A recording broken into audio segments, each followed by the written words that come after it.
Have you ever wondered why your airline tickets were so expensive? Or more specifically, how the airline decided to set those prices at what they did? They use a model, taking factors like how many tickets are available or how long they have to sell them in order to figure out a good pricing strategy to use. And this is something that I, as a model mathematician, care very much about. Whenever we make a model, there's all sorts of real-world factors that we have to consider. We have to condense it to a few of some of the most important ones. But ultimately, we're trying to get a model that helps us figure out our pricing strategy. And with a good strategy, we can earn more profits. Now, as a mathematics researcher, the thing that I care about is asking, how can we make a better model? All sorts of small changes can provide interesting results for us. And the change that I've decided to look at in my research is looking at one of the underlying assumptions of the standard model. The standard model makes this assumption that customers come in and buy one item.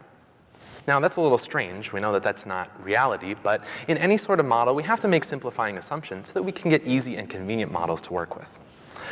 The change that I'm looking at is taking that and trying to make it match reality better by saying all the people that come in, they can order any number of items. Now, this seemingly small shift has some really interesting implications. First of all, it makes it a lot trickier to work with. That said, I still have been able to show a formula for the best pricing strategy that the company can use. Wow, a formula for the best pricing strategy. Now, this is important for companies because pricing strategies are easy in some sense. All they have to do is change a number. And so they want to change this number and try to find a good balance of what they need to set their price at. They have to be careful, though. If the airline has the price too high, they're going to have empty, wasted seats on their plane. But if they set the price too low, then they're going to sell out too quickly. Either way, they're losing out on potential money. So they want to use a good pricing strategy to help them earn more money. Now, whenever we make a change, we need to consider how the old compares to the new.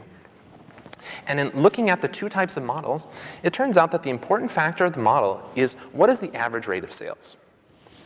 And what this means for the company is that they have a lot of flexibility in the types of models they use because they have different ways that they can set up the model and still have things that are very similar.